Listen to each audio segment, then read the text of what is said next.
Hi friends, welcome to my YouTube channel. ಇವತ್ತಿನ recipe ಬಂದು green chilli chicken. ಇದನ್ನು ಮಾಡೋದಕ್ಕೆ ಒಂದು ಮಿಕ್ಸಿ ಜಾರ್ ತಗೊಳ್ಳಿ.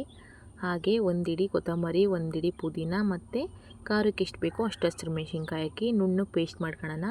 ನೀರು ಹಾಕಬಾರ್ದು, ಸ್ವಲ್ಪ ಹಾಕಬೇಕಷ್ಟೆ. ಮತ್ತೊಂದು ಕಡೆ ಒಂದು ಬಾಣಲಿ ಇಟ್ಟು 2 ಟೇಬಲ್ ಸ್ಪೂನ್ ಆಯಿಲ್ ಹಾಕಿದ್ದೀನಿ. ಆಯಿಲ್ ಕಾಯ್ತಿದ್ದಂಗೆ 2 ಮೀಡಿಯಮ್ ಸೈಜ್ ಈರುಳ್ಳಿನ ಸಣ್ಣ ಕಟ್ ಮಾಡಿ ಹಾಕೊಂಡಿದ್ದೀನಿ. ಈರುಳ್ಳಿ ಸಾಫ್ಟ್ ಆಗಬೇಕು. ಅದಾದ ಮೇಲೆ ಒಂದು 5 ರಿಂದ 6 ಹಸಿರು ಮೆಣಸಿನ್ಕಾಯಿ ಮತ್ತು 3 ಟೇಬಲ್ ಸ್ಪೂನ್ ಶುಂಠಿ ಬೆಳ್ಳುಳ್ಳಿ ಪೇಸ್ಟ್ನ ಹಾಕೊಂಡಿದ್ದೀನಿ. ಶುಂಠಿ ಬೆಳ್ಳುಳ್ಳಿ ಪೇಸ್ಟ್ ಹಾಕೊಂಡು ಅದರಲ್ಲಿರೋ ಹಸಿ ಸ್ಮೆಲ್ ಹೋಗಬೇಕು, ಅಲ್ಲಿವರೆಗೂ ಫ್ರೈ ಮಾಡ್ಕೊಳ್ಳಿ. ಸ್ವಲ್ಪ ಅಡುಗೆ ಅಷ್ಟನ್ನ ಹಾಕಿ ಮಿಕ್ಸ್ ಮಾಡ್ತಾಯಿದ್ದೀನಿ ನಾನು. ಇದಕ್ಕೆ ತೊಳೆದಿಟ್ಟಿರೋಂಥ 1 kg ಚಿಕನ್ ಹಾಕಿ ಈಗಲೇ ರುಚಿಗೆ ಎಷ್ಟು ಬೇಕೋ ಅಷ್ಟು ಉಪ್ಪನ್ನ ಸೇರಿಸ್ತಾ ಇದ್ದೀನಿ. ಇಷ್ಟಾದ ಮೇಲೆ ಒಗ್ಗರಣೆ ಮತ್ತು ಚಿಕನ್ನು ಎಲ್ಲ ಮಿಕ್ಸ್ ಆಗಬೇಕು, ಅಲ್ಲಿವರೆಗೂ ಫ್ರೈ ಮಾಡ್ಕೊಳ್ಳೋಣ. ಕ್ಲೀನಾಗಿ ಮಿಕ್ಸ್ ಮಾಡ್ಕೊಂಡು ಫ್ರೈ ಮಾಡ್ಕೊಳ್ಳಿ. ಮಿಕ್ಸ್ ಆದಮೇಲೆ ರುಬ್ಬಿರುವಂಥ ಮಸಾಲೆ, ಕೊತ್ತಂಬರಿ ಸೊಪ್ಪು, ಹಸಿರು ಮೆಣಸಿನ್ಕಾಯಿ ಮತ್ತು ಪುದೀನ ಹಾಕಿ ರುಬ್ಬಿದ್ದೀವಲ್ಲ ಅದನ್ನು ಹಾಕೋಣ. ನೀರು ಸೇರಿಸ್ಬೇಡಿ, ಬರೀ ಮಸಾಲೆ ಎಷ್ಟಿದೆಯೋ ಅಷ್ಟು ಹಾಕಿ.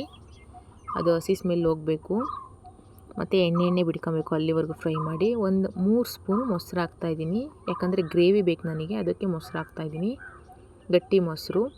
ಇಷ್ಟು ಹಾಕಿ ಚೆನ್ನಾಗಿ ಮಿಕ್ಸ್ ಮಾಡಿ ಅದರಲ್ಲಿ ಎಣ್ಣೆ ಬಿಟ್ಕೊಳ್ಳುತ್ತೆ.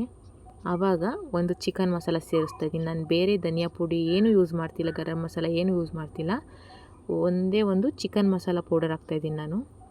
ಇಷ್ಟು ಹಾಕಿ ಲಾಸ್ಟಿಗೆ ಸ್ವಲ್ಪ ಕೊತ್ತಂಬರಿ ಸೊಪ್ಪು ಹಾಕ್ಬಿಟ್ಟು ಚೆನ್ನಾಗಿ ಮಿಕ್ಸ್ ಮಾಡಿ ಲಿಡ್ ಕ್ಲೋಸ್ ಮಾಡಿ ಒಂದು 10 ನಿಮಿಷ ಮೀಡಿಯಮ್ ಫ್ಲೇಮಲ್ಲಿ ಬೇಯಿಸ್ಕೊಳ್ಳೋಣ. ಬೆಂದಾದ ಮೇಲೆ ಓಪನ್ ಮಾಡಿ ತೋರಿಸ್ತಾ ಇದ್ದೀನಿ. ಎಷ್ಟು ಚೆನ್ನಾಗಿ ಕುದೀತಿದೆ ಮತ್ತು ಕಲರು ಅಷ್ಟೇ ತುಂಬ ಚೆನ್ನಾಗಿ ಬಂದಿದೆ. ಟೇಸ್ಟು ಅಷ್ಟೇ ತುಂಬ ಚೆನ್ನಾಗಿರುತ್ತೆ. ಮನೇಲಿ ಒಂದ್ಸಲ ಟ್ರೈ ಮಾಡಿ.